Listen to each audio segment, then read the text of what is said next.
السلام علیکم ورحمۃ اللہ وبرکاتہ۔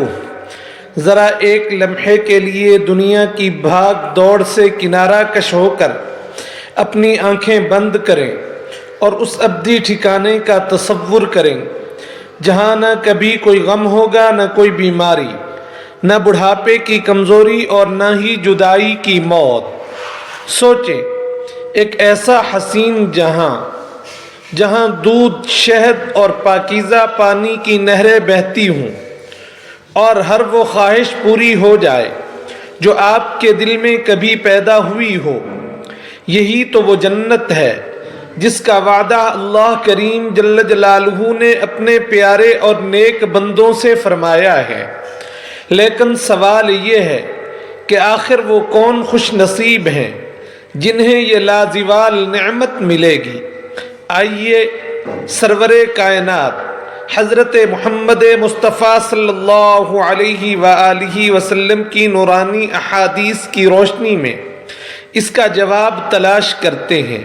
نمبر 1، خالص توحید۔ نبی کریم صلی اللہ علیہ وسلم کا فرمان عالی شان ہے، جو شخص اس حال میں فوت ہوا کہ وہ اللہ تعالی جل جلالہ کے ساتھ کسی کو شریک نہیں ٹھہراتا تھا، وہ جنت میں داخل ہوگا۔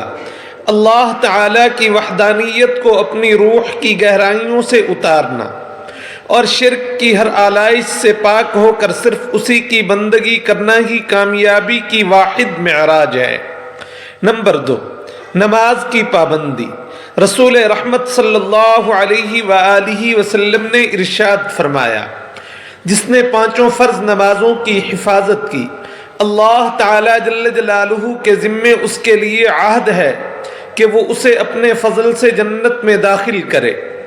وقت پر نماز کی ادائیگی صرف ایک حکم نہیں، بلکہ یہ رب کائنات جل جلالہ سے ملاقات کا وہ مقدس راستہ ہے جو بندے کو دنیا کی الجھنوں سے نکال کر جنت کے سکون تک لے جاتا ہے۔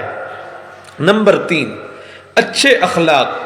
پیارے نبی صلی اللہ علیہ وآلہ وسلم نے ارشاد فرمایا، میں جنت کے سب سے بلند مقام پر ایک گھر کی ضمانت دیتا ہوں اس شخص کے لیے جس کے اخلاق بہترین ہوں، دوسروں کے ساتھ نرمی والا برتاؤ کرے، خندہ پیشانی سے ملے اور اپنے کردار کو آئینے کی طرح شفاف رکھنا ہی وہ راستہ ہے جو انسان کو جنت کے اونچے درجات تک پہنچا دیتا ہے۔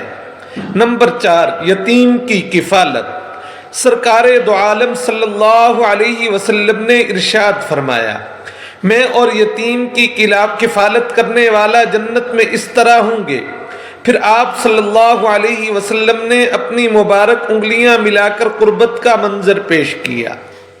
کسی بے سہارا یتیم کے سر پر دست شفقت رکھنا اور اس کی آنکھوں میں خوشی دیکھنا نبی کریم صلی اللہ علیہ وآلہ وسلم کی رفاقت پانے کا سب سے مختصر اور پیارا ذریعہ ہے۔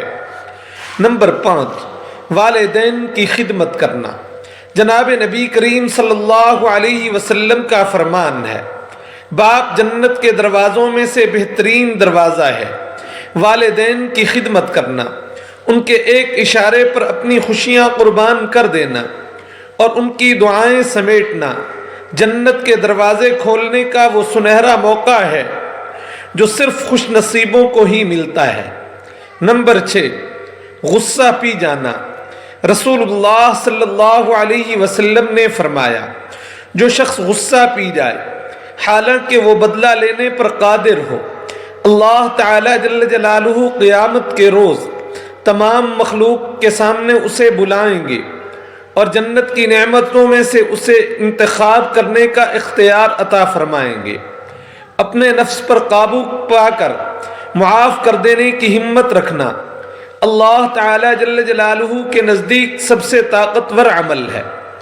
نمبر 7، اللہ تعالی جل جلالہ کے 99 نام۔ نبی کریم صلی اللہ علیہ وسلم نے فرمایا، اللہ تعالی جل جلالہ کے 99 نام ہیں، جو انہیں یاد رکھے اور ان کی تجلیات کو اپنی زندگی کا حصہ بنائے وہ جنت میں داخل ہوگا۔ اللہ تعالی جل جلالہ کے صفاتی ناموں کے معانی پر غور کرنا اور ان کے رنگ میں رنگ جانا دنیا کی زندگی کو جنت کا نمونہ بنا دیتا ہے۔ اے اللہ ہمیں جنت الفردوس میں اپنے محبوب کریم صلی اللہ علیہ وسلم کی رفاقت نصیب فرما، ہماری خطاؤں سے درگزر فرما، ہماری خطاؤں کو معاف فرما اور ہمیں ان خوش نصیب بندوں میں شامل فرما